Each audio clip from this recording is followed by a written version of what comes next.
Call me if you need someone to talk to. Call me. Satisfaction guaranteed. Call me. We want to know what's going on with you. What's the scoop? Taking it all across the world. We're going into Dr. J's Black Book.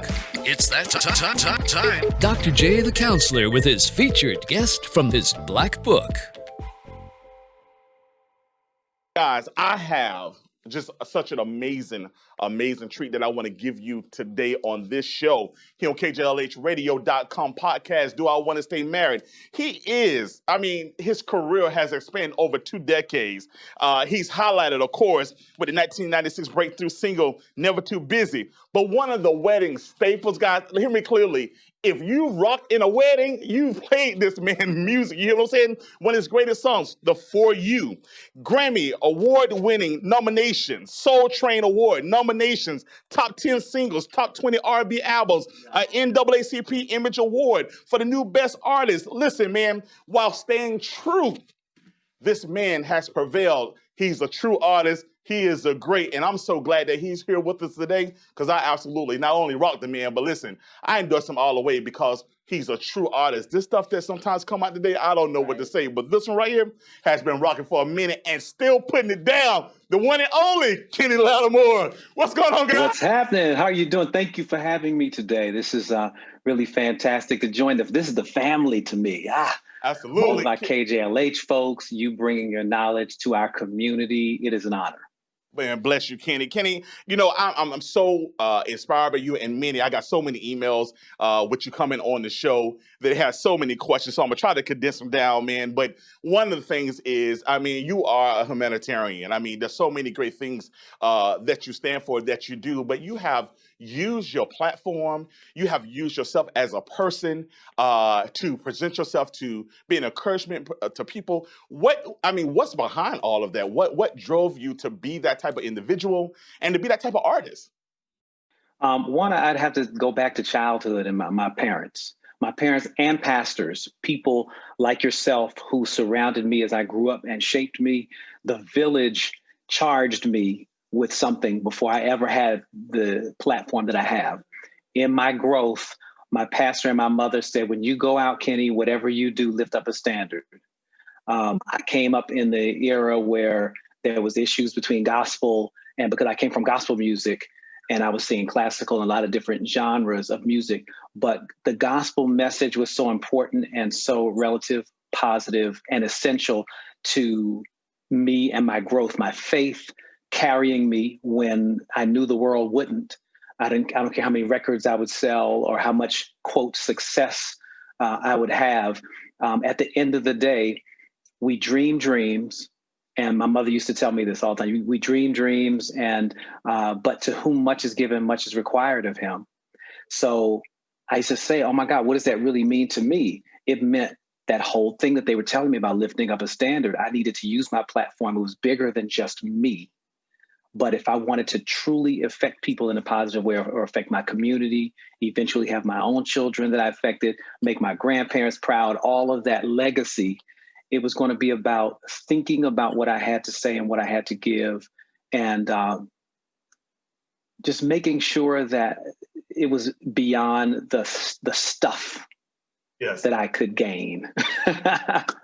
Because a lot of people used to be, oh yeah, you're doing this because of the money and money. And it was like, no, that never was it. I really was charged by my parents and again, my pastors and village very early in my life to lift up that standard. And that's one of the things I want to piggyback on is because to be who you are, Kenny, and to do such greatness, one of the questions that came across, and I want us to ask, even though I think you did time into it, but I still want to ask it on behalf of your fan is who inspired you ultimately to ultimately what you're saying? Who really touched your life that made that change and that impact in your life in that way? Well, sure. I can go beyond that to say, as an artist, there's an artist named Denise Williams. Yeah, absolutely. Denise Williams was very proud of her background, even though she had her record deal with Columbia Records. It was huge. She never left her gospel roots. She never abandoned her desire to educate. So I remember being a student at Howard University, And she came by the fine arts department to do a like master class, if you will. And she would bring other prominent artists who excelled not only in recording, but in commercials, in producing, in engineering and things, so that we as students knew that being the star was not the only thing we could do. I think that's what happens to a lot of Black kids coming up, is we think that we have to be out in front of the camera and be the star all the time. And that puts a different type of pressure on us. But she was teaching us that there were other avenues and other things that we could do to fulfill the passion that we had. But at the same time, she was one of the few that I saw lift up a standard.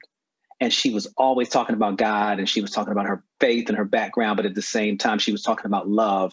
And I was like, I think I can do that. But there's so many. Stevie Wonder, who obviously, that's my big brother, really used his platform for politics as well, to talk about love and relationships and be transparent. We've had ups and downs, and people have come in and out of things, but having other artists, I just want to mention the two of them, and Denise happened to sing for Stevie. That's interesting.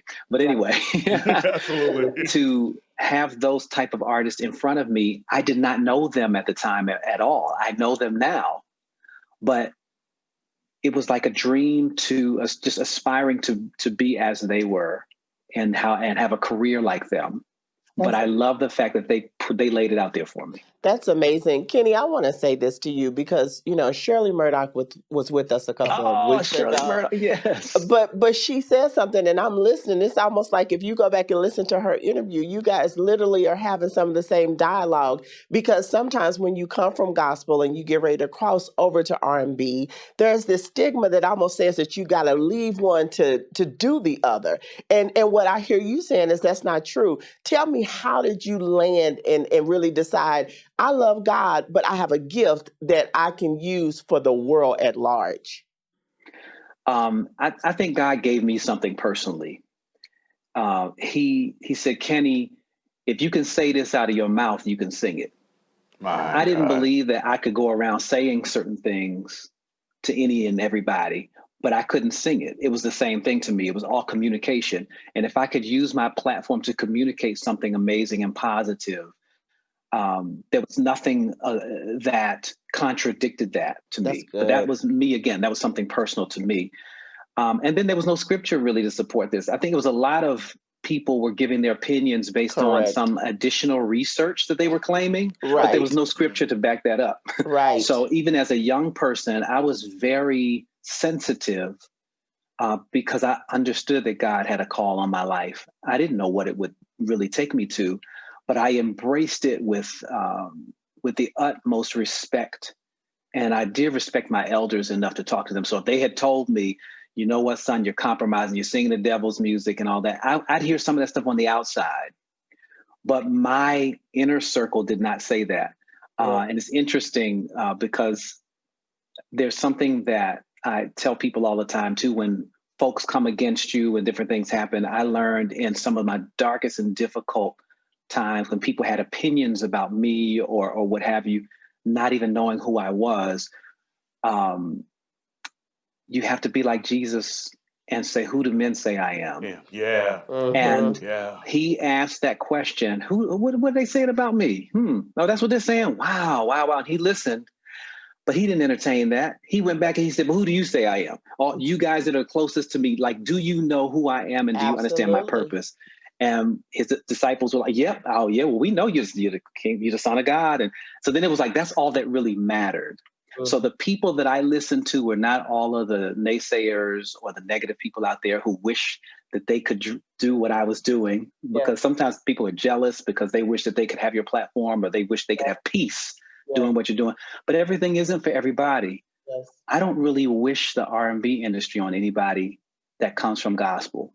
There were many times I grappled with singing R&B. I did because I didn't always want it. It wasn't easier for me. I didn't come into the industry wanting to be a sex symbol and all this other and have all the people love or hate me during my career expansion. You have to have a tough skin. But my aunt told me, she said, everybody's not going to like you. And when she told me that at first, I said, why? I was thinking to myself, why wouldn't everybody like me? I'm a nice guy. You think about all this stuff that's real, And she just said, just know that that's just the way the world is. Everybody's not going to like you. Kenny, one of the things I want to say to you before I ask you this last question is simply, one is we're all so inspired by you. I mean, what you're saying is so inspirational, but I love the fact how transparent you are. And I think people can find themselves. I hear you and I see you or what have you. And you didn't compromise. I guess, what I'm saying is, and which is such it's so refreshing, man. Absolutely. That I'm just almost in tears, man, because. And it wasn't easy. I want people to know that when you're standing for something that really is not what the world is about. Yeah. I can tell you, as a Black man, when I came out with Never Too Busy and For You and singing songs like Days Like This and Can We Find Forgiveness, there were some people that laughed at me. I came out during a time where Black men were characterized as one dimension. We were thugs, actually. It was braid my hair and we got to have this kind of swag and the pants sag and the whole thing. And I wasn't any of that. It was not easy to stand in that place knowing that my people, it wasn't all white people or anything like that were against me. It was Black folks that was like, hey, he don't have no, he don't have this and he don't have that. And hip hop is this and hip hop, which was fine. I was never against hip hop.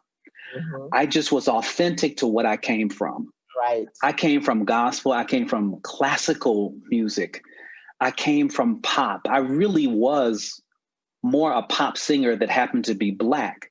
But in the industry that we're in, even a song like For You was never categorized as a pop song. Mm-hmm. There's nothing R&B about For You. Right. except that a Black man is singing it. That's the only thing that made it. So to my point, I'm just saying how when you do something that's different, there's so many people that are going to come against you because they have fears. Yeah. Mm-hmm. They have insecurities. And if you push through, not only will it give encouragement, it's going to make some people angry because they're going to wonder why it was you. I can absolutely tell you, and I want you to hear me from your heart and your insight. Let me say this to you, sir. What have you? Either you need to do a book, or sir, or let me say this to you, or you need to do a master class. Because absolutely. I'm telling you, the power and the anointing that you are working out of and that you're sharing from your heart and truth, it's not only just appreciated, it's a gift from God. And I'm going to say this to you, oftentimes, man, if you ever receive the gift or what have you, a gift don't get to choose where it's given. Mm-hmm. The gift giver just gives it. The gift giver who chooses. You are a gift to this country. Yes, you are a gift to this planet that was given by God. Yes, and God has unpackaged you and shared you all around the world. And if nobody haven't, which I'm sure you get it all the time, but I want to make sure on this show that you understand, we salute you and we thank you. Thank you for having the perseverance. Absolutely. Thank you for still standing. Thank you for still sharing and putting it out. Because at the end of the day, man, everything that you're saying that you do, we need people like yourself that is inspiration, that is sharing and say, listen, it may not be easy. It may even sometimes be painful. But I ultimately believe this, Kenny, is that even pain can produce if you're willing to push. And you, sir, have pushed. You, sir, have persevered. One of the things, and lastly, Kenny, that I want to share before you tell us where to find you, is a lot of the listeners want to know, you're such a great artist, and it's easy to bump your own stuff, but who is your go-to? Who you listen to? Wow. Now that I've lived a bit, I think everybody will say this. You go, for whatever reason, we return to the music of our childhood. Okay. And it doesn't just, it gives me great memories, but it's not just about the memories. It's about the quality. And I was a huge Rufus and Shaka Khan kid coming up too, with Stevie, Aretha, the Isley Brothers. There's so many people that my mom introduced me to. And then she had a different side to her where it was Dionne Warwick, Jean Carn, Phyllis Hyman. It was a mixture of artists. Then it was also Chick Corea and Coke Escovedo. And she just tried to make sure that I was exposed to as much as possible. So there are days when I'll sit back and I just kind of go through my catalog and just push things. I can tell you what I'm listening to now. It's very interesting. I'm listening to NPR Jasmine Sullivan. Wow. I'm listening to Jasmine and I'm taking it in, and I'm trying to expand my mind and understanding who she is, because I'm like, come on, Jasmine, girl, you singing these beautiful melodies with these lyrics, girl. That's how I really feel. I'm being transparent. I would say this to her face, but I have to stop and I have to go. She's in her authentic place. This is who she is, and she's telling her story the way she can and the way she should be for who she is. But I listen and I go, wow, this is such a phenomenal talent. How do we expose it, and how do we get her to a place where everybody can hear her brilliance? And sometimes the lyric can be a barrier. Sometimes the lyric can be what expands you, because people get fascinated by the edginess and the rawness. But that becomes a whole business thing. I'm sorry, I've gone on a tangent now. See, you open up something creative with me, but I'm thinking. No, I love it.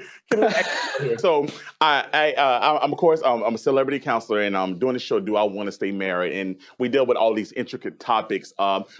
Sometimes usually tabooish. It's things that people go through every day, deal with, but maybe don't want to talk about out loud, or it doesn't get discussed, but everybody's impacted by it.